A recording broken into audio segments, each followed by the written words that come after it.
നമസ്കാരം. ഇപ്പോഴത്തെ ഇലക്ഷനുള്ള ഒന്നത്തിൽ ചില വാക്കുകൾ പറയട്ടെ. 80 കാലഘട്ടങ്ങളിൽ പത്തനംതിട്ടയിലായിരുന്ന എൻ്റെ കുടുംബം ഒരു മതേതര പാർട്ടിയിൽ നിന്ന് ഒത്തിരിയധികം തിക്താനുഭവങ്ങളുണ്ടായി.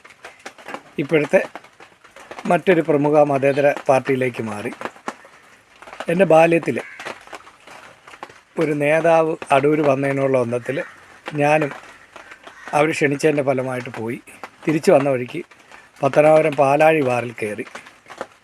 എന്നെയും അവർ മദ്യപിക്കാൻ നിർബന്ധിച്ചു. അന്ന് ഞാൻ ഇങ്ങനെയുള്ള ഗ്രൂപ്പുകളിൽ പോകുന്ന കാര്യം അങ്ങ് നിർത്തി. പക്ഷേ ലഹരി ഉപയോഗിക്കേണ്ടതായിട്ട് വന്നില്ല. ചില മാന്യരായ ആളുകൾ എന്നെ നിർബന്ധിച്ചവരെ തടഞ്ഞു. പിന്നെ 2002 മുതൽ തിരുവനന്തപുരം ജില്ലയിൽ ഈ ഭരതന്നൂർ ഞാനിവിടെ ഉണ്ട്. എൻ്റെ ഭാര്യയുടെ വീട്ടുകാരും 40-40 വർഷത്തിലേറെയായി ഇവിടെ താമസക്കാരാണ്.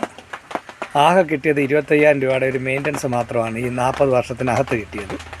എന്നാൽ അർഹതയില്ലാത്ത പല ആനുകൂല്യങ്ങളും പലർക്കും പലതവണ കിട്ടുന്ന കണ്ടിട്ടുണ്ട്.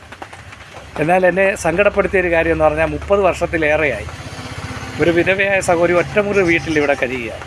അങ്ങനെയുള്ള എത്രയോ പേരെ ഈ പഞ്ചായത്ത് ഗവനിക്കുന്നില്ല, കണ്ടില്ല എന്ന് നടിക്കുന്നു.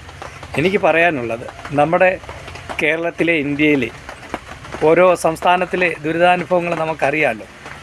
അപ്പോൾ അതുകൊണ്ട് കേരളത്തിൻ്റെ എങ്കിലും ആ സാഹോദര്യം നിലനിൽക്കാൻ ജാതിയുടെയും മതത്തിൻ്റെയും പേരിലുള്ള ഒരു പാർട്ടികൾക്ക് നിങ്ങൾ വോട്ട് കൊടുക്കരുത്.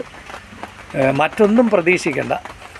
ഒരു സമാധാനം നമ്മുടെ കേരളത്തിൽ നിലനിൽക്കാൻ ഏതെങ്കിലും ഒരു മതേതര പാർട്ടിയിലുള്ള അതിൽ കൊള്ളാവുന്ന ഗുണമൊന്നും ചെയ്തില്ലെങ്കിലും ദോഷം ചെയ്യാത്തൊരു വ്യക്തിക്ക് നിങ്ങൾ വോട്ട് കൊടുക്കുക.